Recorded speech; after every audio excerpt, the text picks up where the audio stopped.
Hello, everyone. Happy Wednesday. I hope you all are enjoying this sunny Wednesday. It's certainly a very hot Wednesday here in the DC area. My name is Olivia Harp, and I am really excited to welcome you to today's conversation, supporting clients year-round. And we'll be talking a lot about the evolving role of tax sites. So I'm going to give people maybe 30 more seconds to join the room. We're really excited and looking forward to a very lively crowd. It's always great to see members of our Tax Opportunity Network online. Love to hear more about your expertise, best practices, and just coming together and supporting each other as you continue to make your VITA sites and different organizations a success. So now that we have more people flowing into the room, I'm going to kick things off so that we can get in today's conversation and make the most of our time together. So again, welcome to Supporting Clients Year-Round, the evolving role of tax sites. Many of you know me. My name is Olivia Harp, and I'm the Program Manager for Network Building here at Prosperity Now. I manage and facilitate the majority of our virtual learning opportunities. And I'm always really excited to come on Wednesdays and connect with you all via webinars. And so same old rules, same old housekeeping tips. Even though we want to note that this webinar is being recorded and will be available via YouTube in the coming weeks. And that's really probably in the next week or so. And so if you came to the previous webinar, that's currently live on YouTube, and you'll see that we follow the same pattern for this webinar. We've switched to Zoom. We're no longer on GoToWebinar. So if you need help, you can either click this link here, but you can also email us at zoomwebinar@prosperitynow.org. And you are all muted to ensure sound quality as we do, again, record these and make them available to YouTube so that the entire field can benefit from today's information. But we want you to use that Q&A box as often as you see fit. Not only do we want to hear your questions, we want to hear your answers to certain questions. We want to hear your thoughts as you're going through today's conversation with us. We want to hear your reactions, best practices, tips, all of that. We definitely want to hear from you throughout today's entire conversation. And in order to do that, we want you to get the most out of today's call. And so we want you to, of course, join from a quiet space. You may not want to grab a hot coffee today. You might want to grab an iced coffee or a snack as you settle in. And again, engage us, send us questions and comments throughout today's conversation. We're always excited to engage you all and respond and reflect and have conversations with our audience here. And as always, reflect on ways to apply what you learned today to your own work. We want to make sure that we are providing you with practical strategies and solutions. So here at Prosperity Now, our mission is to inspire bold action and provide organization with the tools, research, and resources needed to help people build prosperity so everyone can thrive.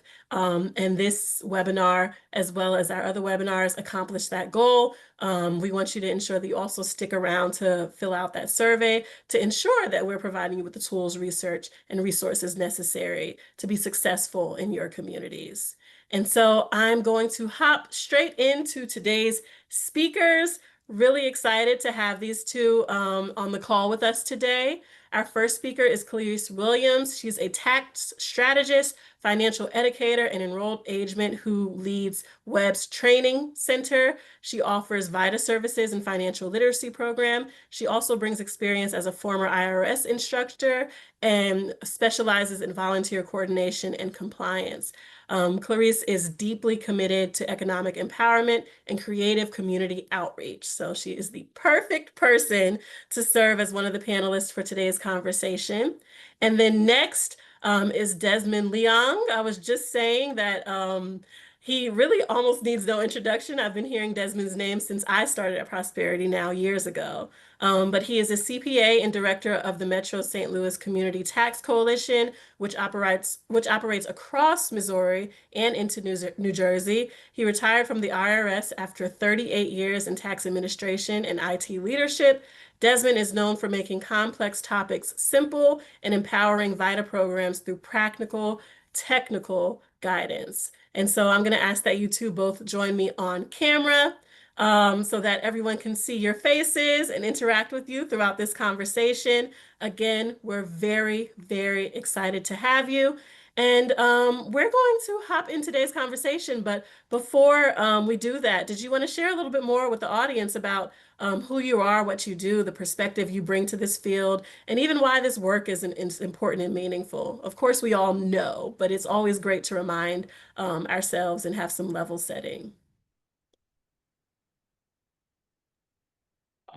Said ladies first. So Clarice, Oh, you can start. okay. Thank you, Desmond. So in addition to working for the IRS, I actually used to be a in-field auditor for a HUD OIG.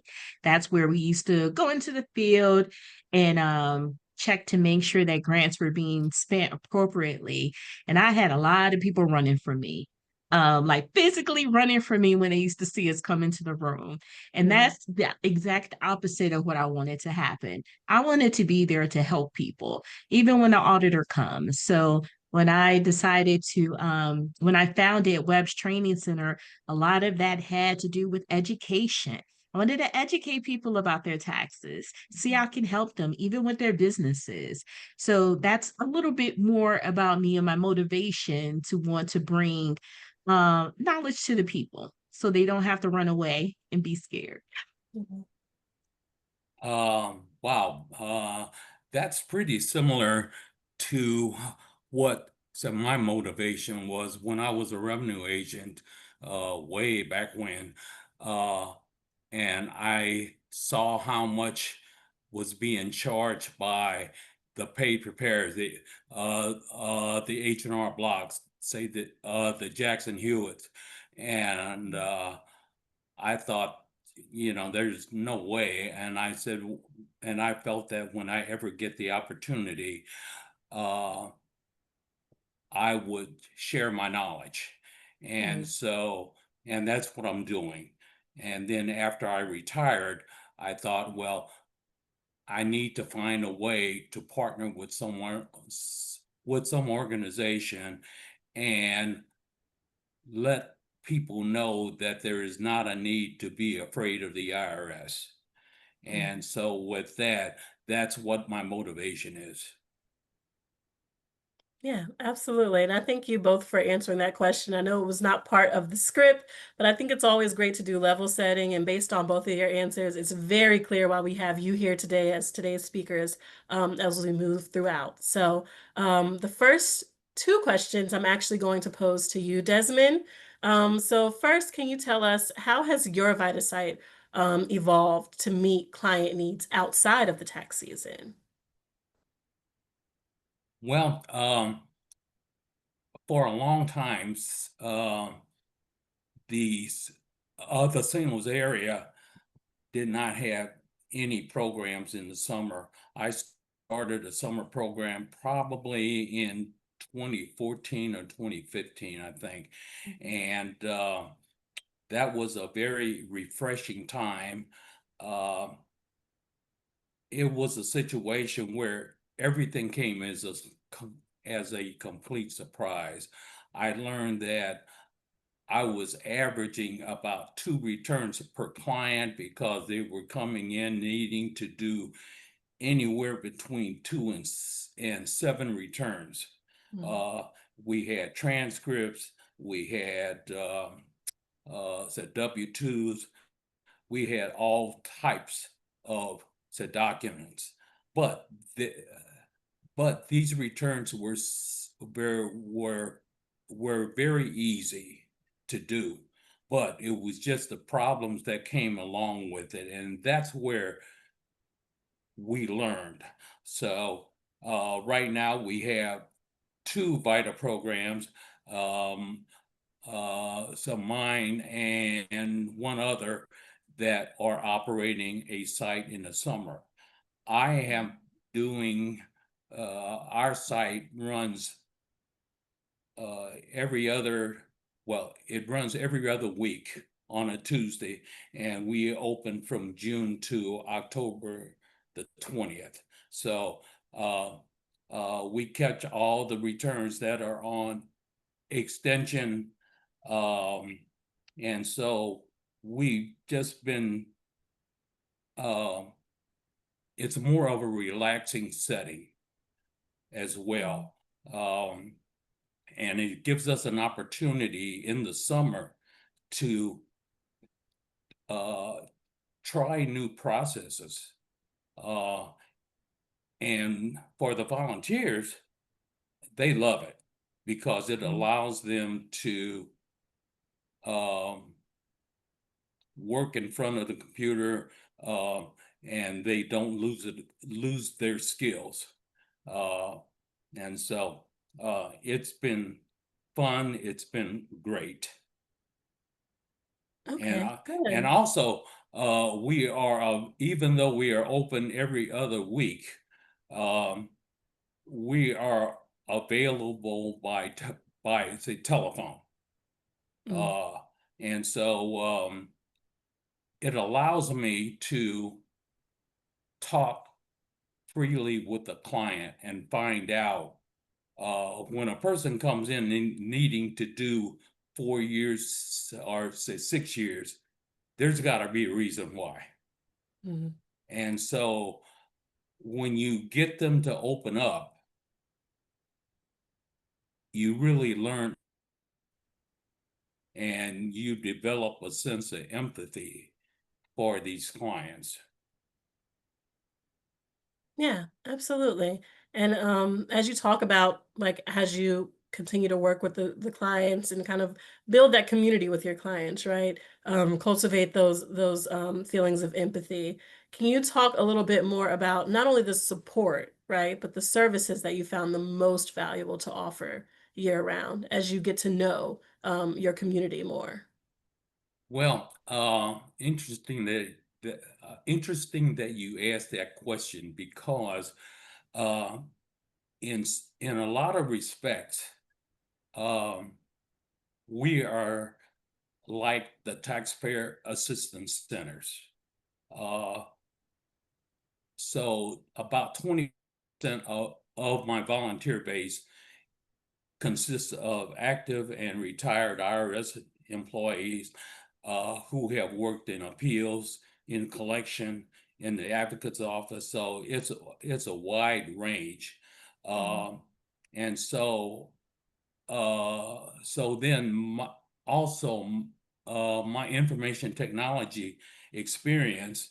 Uh, I, I don't get too say bent out of shape when the tax when software is not working.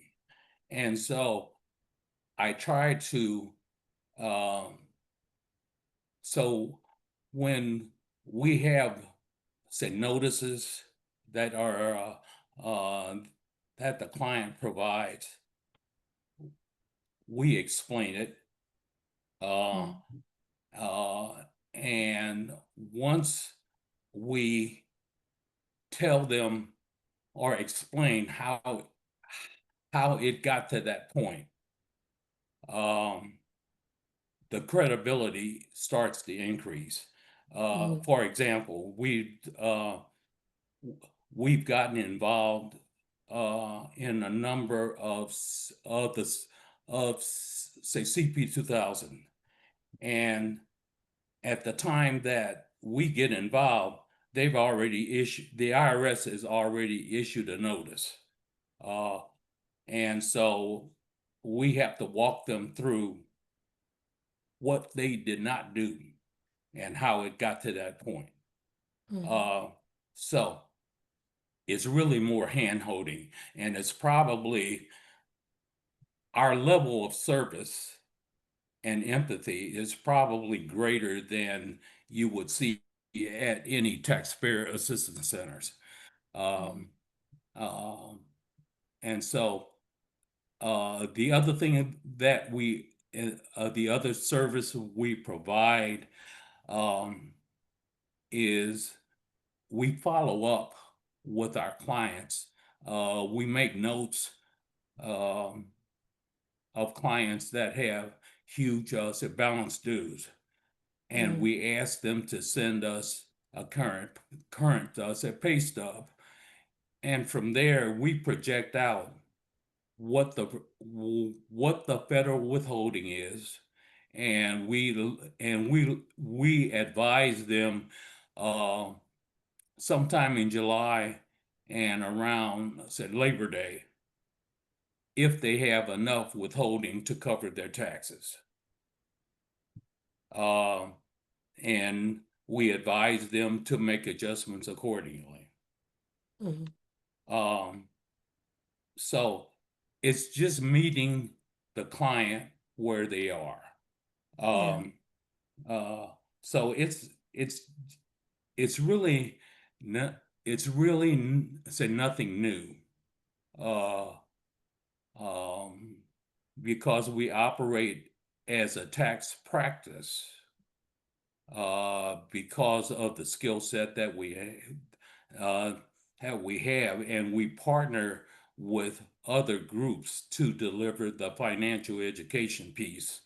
Uh, what I find often is that around here, that the topic presenters uh, for uh, for financial education seminars, they don't have the tax piece, Mm. uh, as far as the withholding, as far as the estimated tax uh, concepts.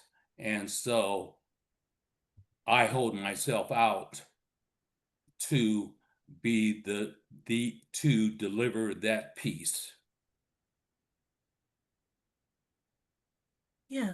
Okay. And I mean, that's really, really helpful. And you talked about how you partner with other organizations. And something that I've always noticed, especially in the VITA world, is that the bread and butter of what you actually do is rarely reflected, on your website, right? Like you said, you may do some hand holding. You have to build that trust with those individual families. For a lot of times you even may become the go-to for specific people and families in your community.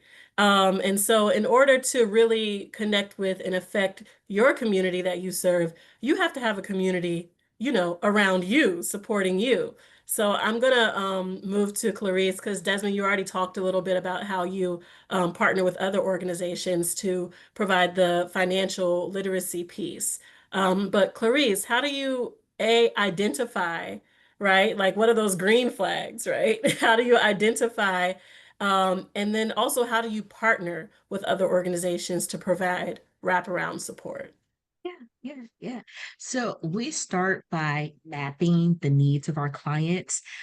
Like Desmond had mentioned, there's a lot of hand holding. So you're doing a lot of talking with them, and then you get to understand what it is they may need, especially from your associations, because we network. We go out, we identify local organizations that has missions that complement ours, such as food banks, workforce agencies, um, housing counselors. That's a big one.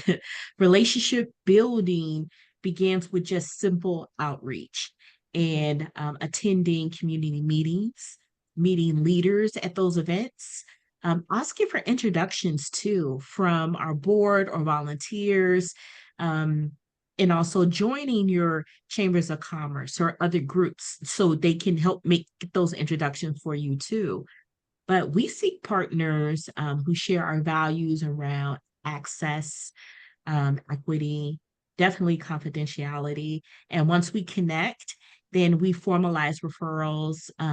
For example, we co-locate with another nonprofit, and it was because of Prosperity's now most recent grant that we were able to make these connections, Mhm. and um, it helps clients access us in multiple forms of support. So their clients now they know that we're co-located with them to provide the VITA program, right? Mhm. And then they in turn need house counseling services, etc.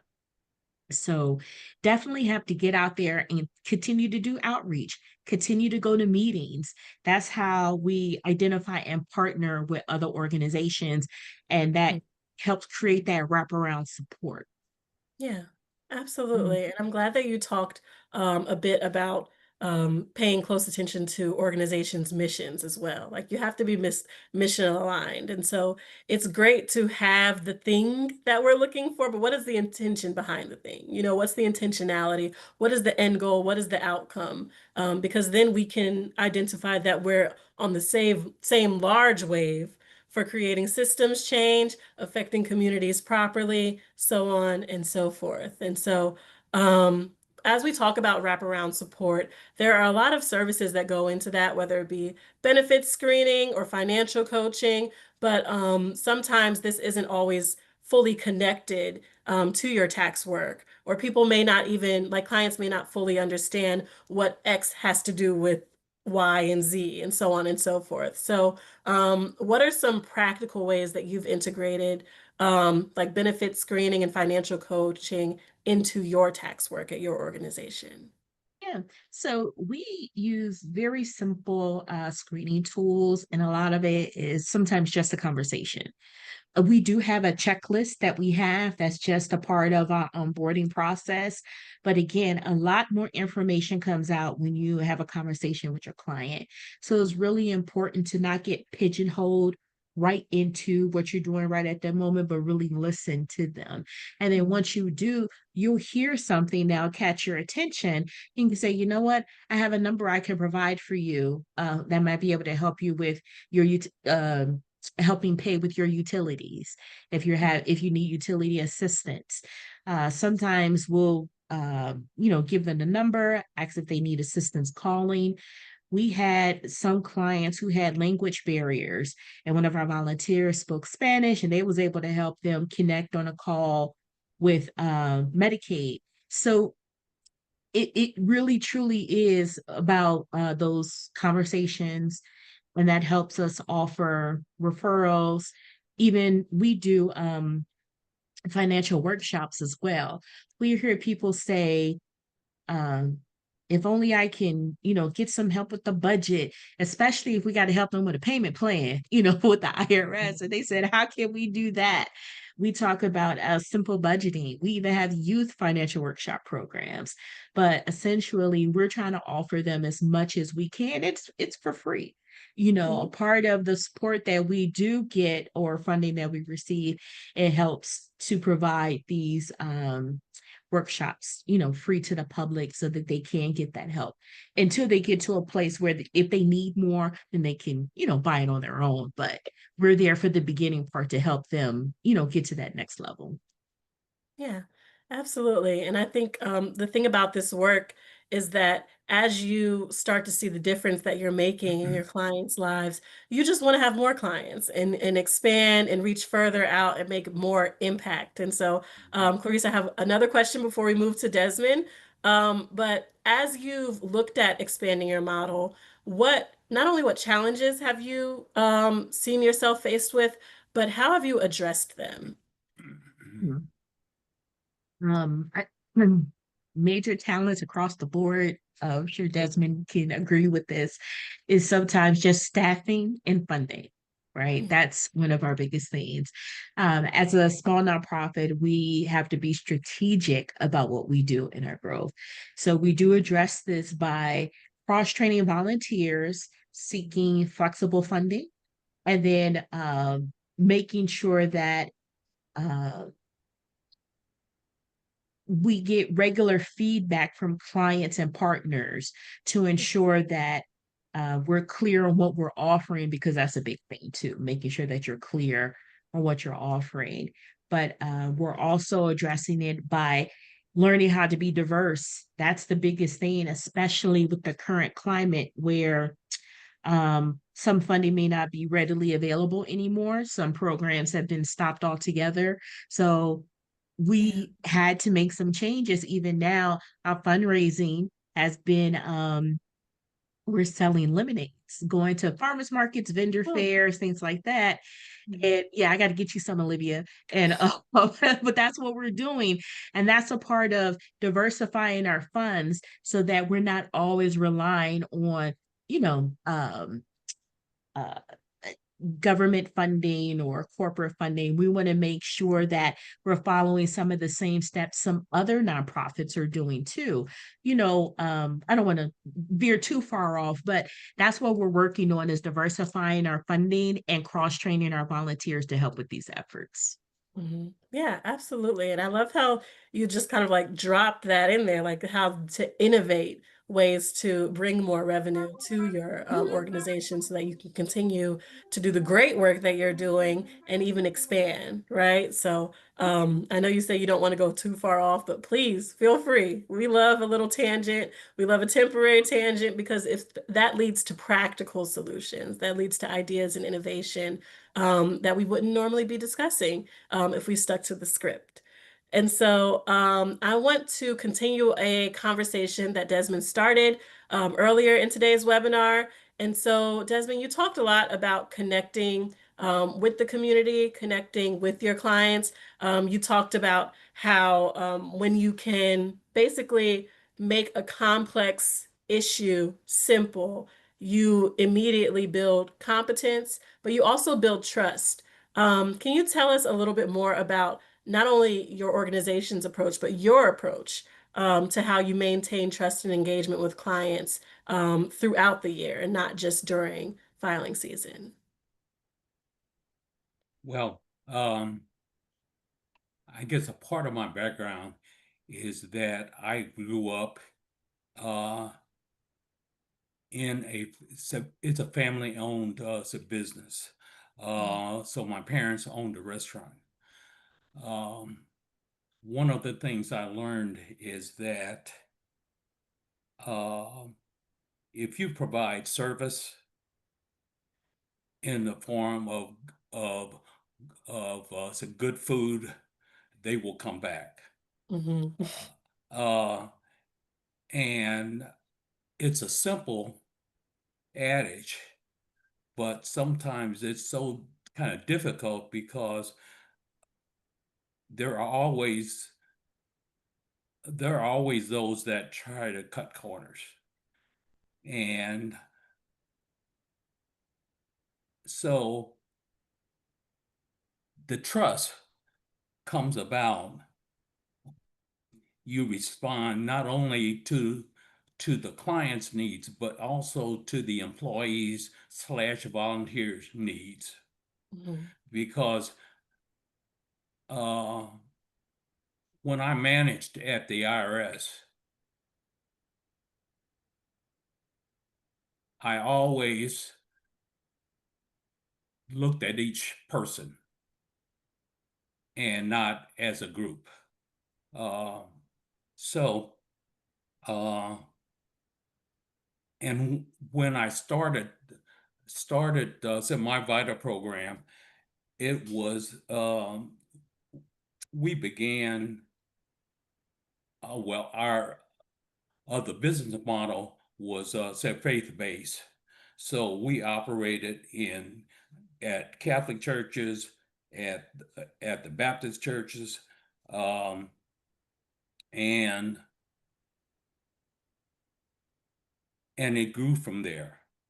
Hmm. The and so and so because we are in the community, our volunteers live in the same community as our clients. Hmm. Uh, so we see them, we see our clients and their family members at church, at shopping centers, at restaurants, at the summer festivals, uh, at the back to school events, you name it. Uh, Hmm. I often joke uh, because I will hear someone holler across the hall. You know, if I'm in a Walmart, they say, "Oh, hey, there goes my tax man." Yeah, and so uh, and then the comment that I always throw back is, "Heck, I can't do anything," and because I know it's going to get back. So, yeah.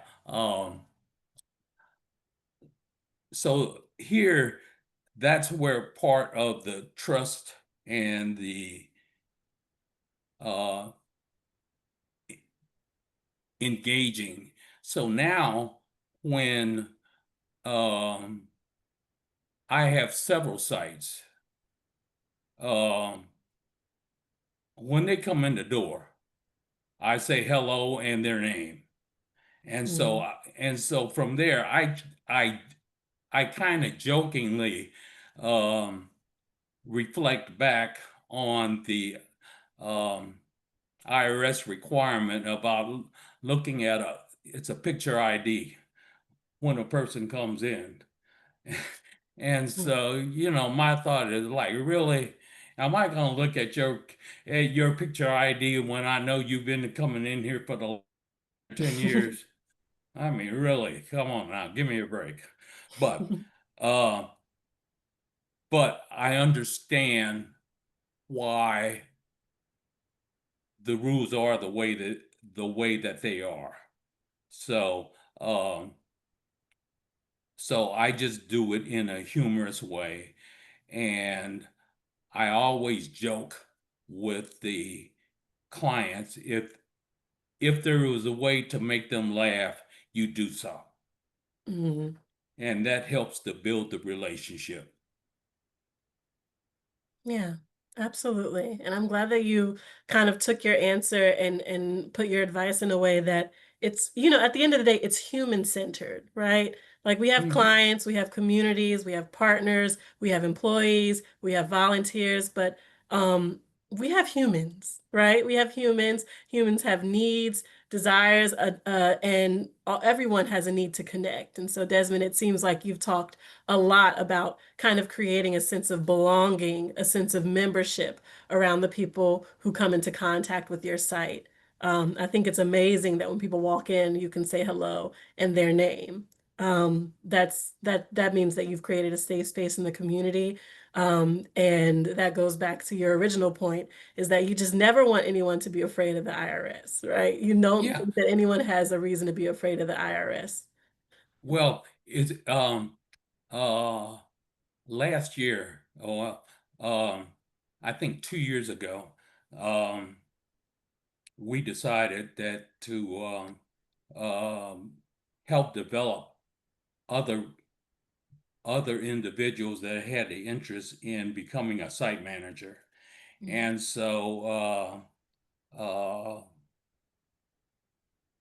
I had one person, uh, I think the act serve as a site manager for about 2 years, and and the volunteers they were getting ready to leave, Mhm.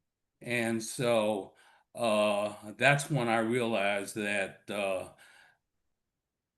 it's not for everybody. You have to have a passion to want to help first, not Mhm. manage first. Uh, and one of the things I've always advocated, even when I was at the IRS, is that if you are a manager, you have to know the product. You have to Mhm. know how the product works, because you don't need to know you don't need to have uh, his ability to manage. Uh, for example, I would prefer to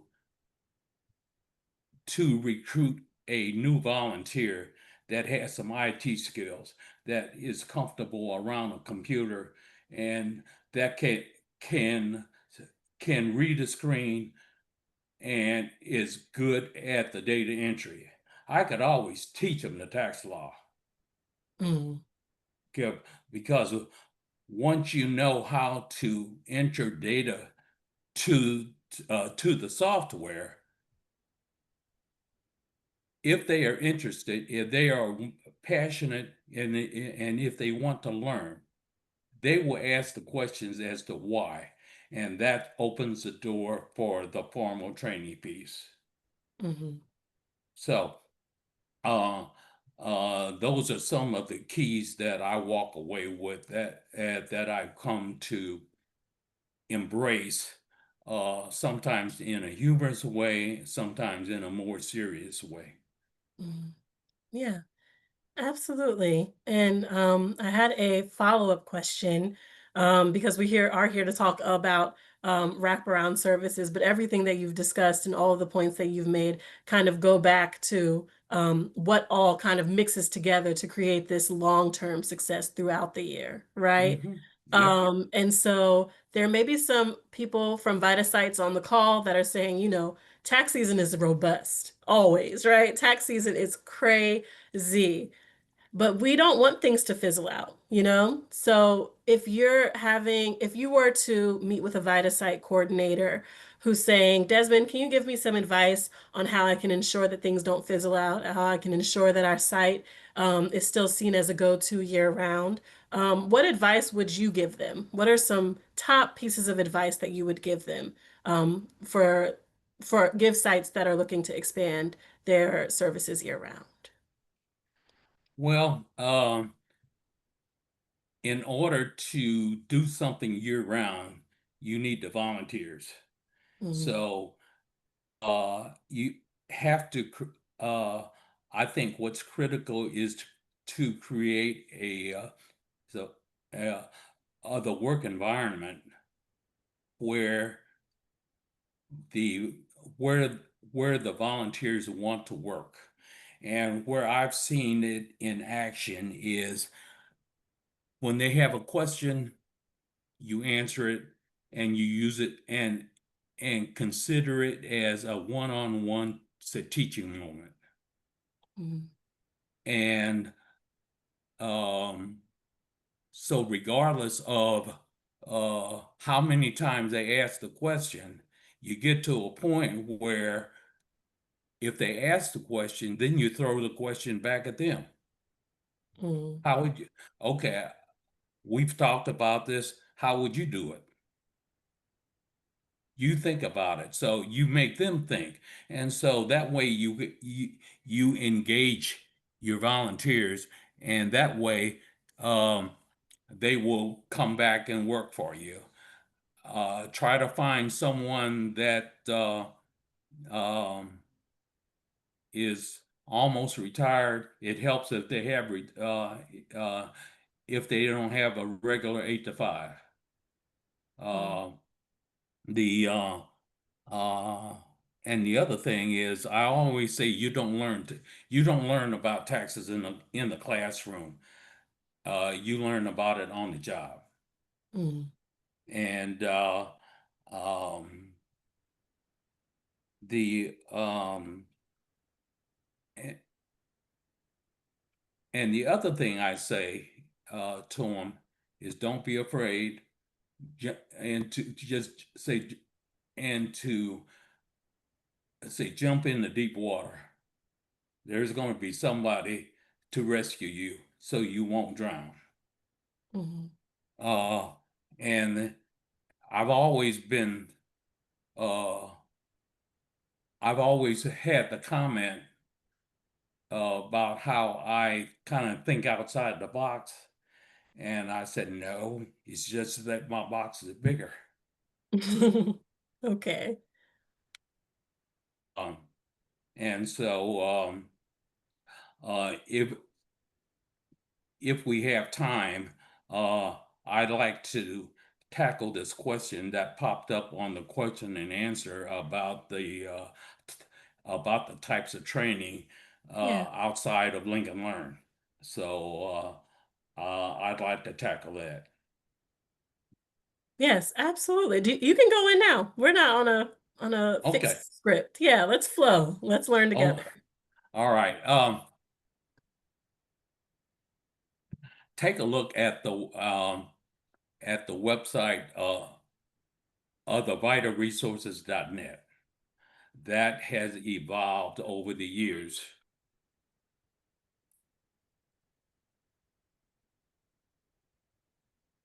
Uh, so that has evolved over the years into being a very good website.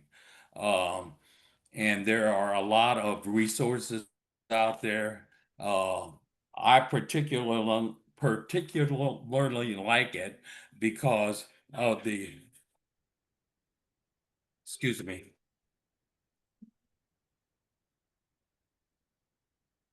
um, I particularly like it because I can take the basic test, the advanced test, as many times as possible and flunk it. Uh, and But it prepares you for for the the certification within Lincoln Learn. Um, and some of the uh, other resources on that website is just excellent. I'm in the process of helping Mary to update the information about the process uh, to for a site to be a CAA, certifying acceptance agent. Uh, the instruction set that is currently out there that the IRS publish, it's good, but it's sketchy. Uh, so uh, I decided that I would enhance it, and as I was reviewing the instructions, it seems like every time I took a step forward, I took 3 steps back because there was no it was just it was just hard to follow, and I'll Mm. just leave it at that. Okay. And I appreciate you chiming in for the audience question because that was one of our first questions that came in. So I'm glad that we were able to get an answer to that question a little sooner. And so I really did appreciate the advice that you gave about how you expand your services. My takeaway was reminds me of a quote that my dad used to say. He used to say, "You can't take someone someplace you've never been. Like at best, y'all can go together, right?" And Makes so, sense. you talked about essentially if you want to expand your services and just be more expansive in nature, you need to have that attitude in-house. So you say you don't think outside the box, your box is just bigger, right? And even the way that you interact with and guide volunteers, it's expansive, it's innovative. You throw it back on them to think and rethink and kind of rework things, right? And so in-house, we want to be expansive. In our communities, we want to expand. We also want to expand our services year round. But the nature of our work is that we're often in a bubble serving our communities.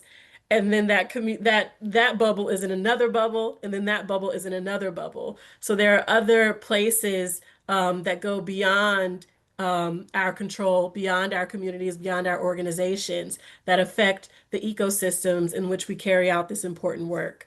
So I'm going to end our panel conversation with this final question for Carice.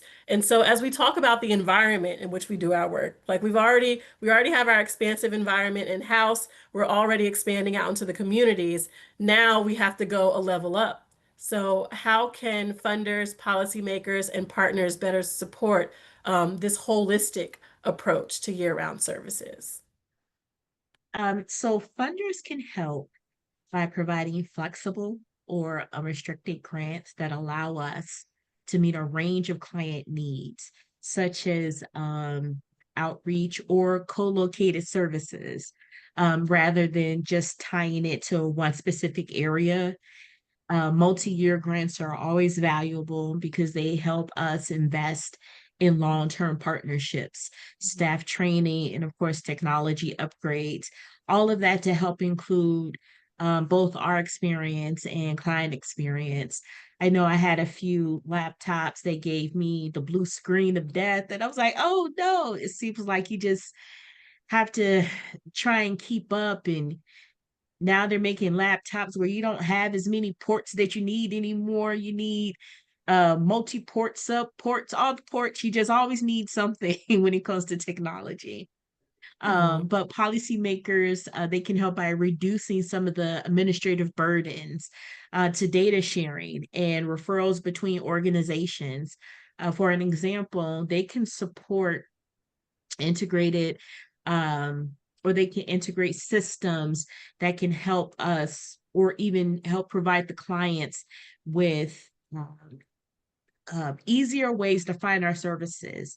For example, how like I'm co-located with another nonprofit. If somebody needed all those services, it would just be so much better if we can find a way to share that freely, right? Mhm. They can also help us cross promote what I was talking about with the collaboration through funding for pilot projects or shared intake platforms. And then, of course, partners such as workforce agencies um, or even healthcare providers, they can support us by jointly developing referral systems, participating in cross training, co hosting events at each other's sites. Um, Sharing data within reason, always being compliant with the legalities of that, but essentially finding ways that we can collectively measure what our impact is doing and then be able to adjust our services to better meet the needs of the community. And a lot of it has to do with we got to do more collaboration now. I find that trying to do everything on your own is not helpful. Yeah. Um, Agreed, agreed. And so you guys aren't off the hook yet. Our conversation is not over. As you can imagine, this has been an amazing conversation. So we have a lot of questions from audience members. So please continue if you have any additional points to make, continue to bring those out throughout our Q&A and reflections piece. But I want to ensure that we have an opportunity to hear from our audience, right? And so feel free to use the Q&A box, but we want to hear from you. So you can answer the following question. How are you or your partners supporting clients beyond the tax season? And you can feel free to share an example, a new direction that you're exploring. I love the whole selling lemonade and innovating and our funding stream. So Clarice, please be in touch with me after that. And you can even talk a little bit about a challenge you're facing in trying to offer year-round support. And so I'm going to leave this for our audience to kind of chime in and share a little bit more and share best practices so that we can have like a collaborative conversation and learning experience today. But we do have a few questions from the audience. I assume that they're going to grow as we continue. But the first I'm going to throw out is from Teresa. Hi, Teresa. How can you each talk about how the number of volunteers that you have? And she said also, Desmond, as you have a lot of experience, tax pros, how were you able to recruit these experienced individuals? What did that process look like? Well, um, what often happens is that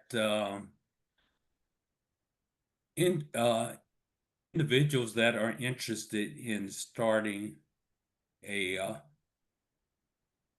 it's a VITA program is the first thing I do is I scare the hell out of them. So if you're really interested, then we can talk. But I tell them that you're running a business and that uh,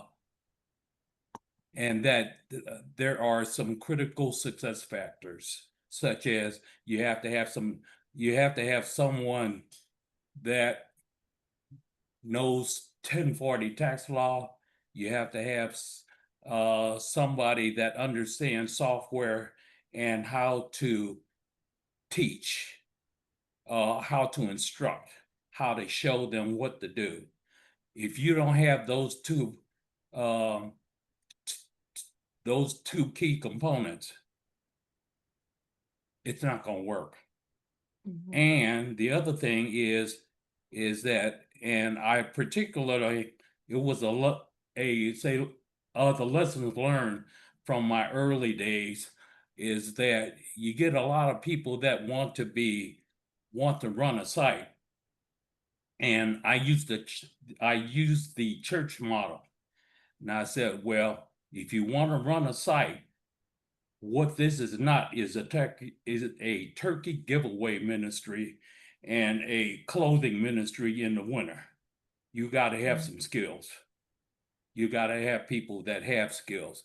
And the other thing I learned is that because when I was at the IRS, they all had, you had people that were active in their church, but they did not want to deal with the hassle of they did not want to deal with the administrative process. They just wanted to help the volunteers and to do the taxes.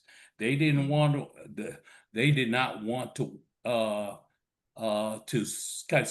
to spend the time uh, uh, dealing with the administrative stuff. And so my experience as a manager at the local level and my experience as an analyst at the national, I was able to see what the IRS was really about. And so I offered to handle that part of the overhead and to just to allow them to do their thing. Um, the uh, so Teresa asked about the number of the volunteers that I have. It ranges. Uh, I've got about 25 sites, and they range. So I have anywhere from 200 to 250 volunteers. I think this year I had about 220 plus. Uh, and um, and because I have a good working relationship, um, well, I have had volunteers that um, was in the county area in corporate got laid off. And because of what we offered, of the experience that I provided them, they took the test, became enrolled agents, and have their own practice. Mhm. I have several like that are like that. Uh, so so that's pretty much how um, how I rode with it. Um, and I think because um, I don't mind sharing, uh, and I don't mind say pushing the button, because I've done that a lot with TaxSlayer. Uh, I've done that a lot with the IRS. Uh, but um, it has served me well. Okay. And then Clarice, did you have something to add for that audience question? Sure. So I have um two locations, and because I'm in Northern Virginia and DC, we're really close together. So we share 12 volunteers between the two locations. And I uh they actually came from the IRS volunteer the VITA website. So when people are looking to be a part of the VITA program, the IRS will send out an email letting them know who's accepting volunteers. And I was on that list. And surprisingly, those are actually who I have. Um, um, so that's what I've been doing. I also have was on volunteermatch.org, and I we get a lot of emails and responses from it, but when it came time to train, they didn't show up. So the ones who stayed true to it came from the IRS. Um, but yeah, definitely try to look for multiple avenues to try and get volunteers because uh, there's some who will show interest and then others who just won't show up. It's just like anything else. Yeah, it's the nature of the game, right? It Um, is. yeah. So I'm going to, because this is an important question, we're going to do this one last question and before we close out for today. But we do have a question from Bonnie that I think will be really helpful for everyone here. So, um, she's wondering if your sites only service a specific area, and how do you handle clients that want help but isn't in your service area?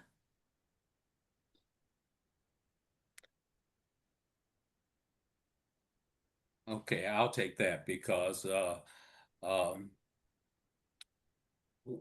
what I do is I rely a lot on on the technology. So Mm, um,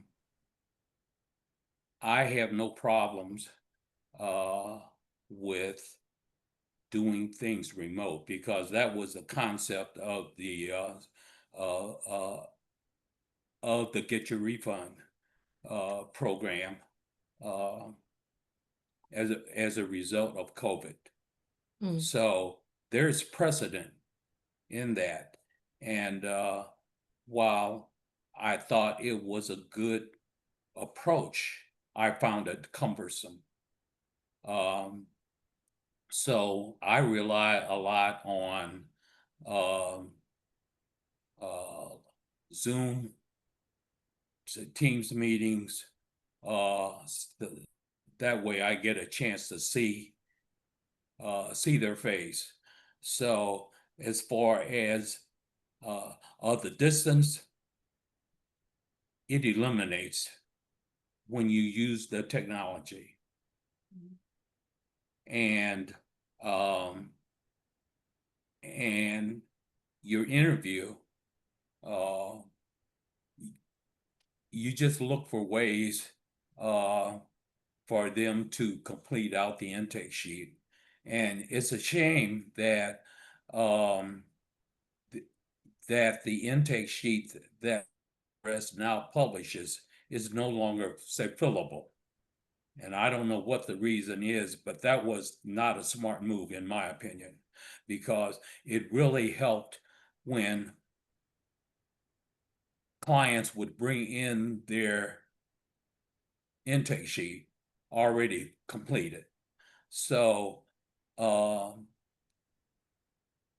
the uh, remote remote situation is eliminated with the customer portal, uh, with the taxpayer customer portal, uh, and you just find ways to get the answers that you need.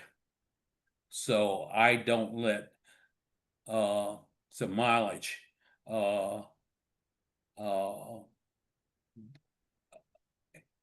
I don't let mileage prevent me from helping the client.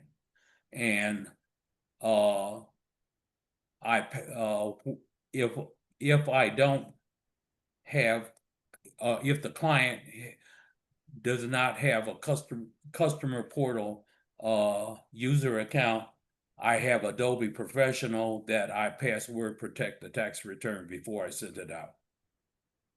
mm. Okay. Well, thank you for that. Thank you for that, Desmond. I'm glad that we could squeeze in more questions from the audience before our time is up together today. Again, thank you, Clarice. Thank you, Desmond, for joining today's conversation. It was really advantageous, and I think it's a perfect, timely conversation to have right now, as VITA sites are looking to continue to be a go-to for the families in their communities. So we're going to hop straight into next steps. So feel free to visit our website to stay up to date. Please complete the survey at the end of this webinar just to make sure that we can provide you with more of what you want and also make adjustments or address those areas of improvement. areas for improvement, sign up for one of our networks if you aren't already signed up. I know that most of you are members of the Tax Opportunity Network, so we're really happy that you're here to join us today. We're happy to have you as part of the network. And also, again, with that survey, let us know your suggestions for future calls. But again, I want to thank Clarice and Desmond for joining us today. Great conversation, nice insight, as well as innovation. I loved that everything just kind of returned back to the human-centered approach, whether you're working with someone in the community, a volunteer, an employee, or a partner. So again, thank you all. I hope you all have a wonderful day. I hope you all stay cool for those of you that are dealing with this heat wave. And we'll see you next time.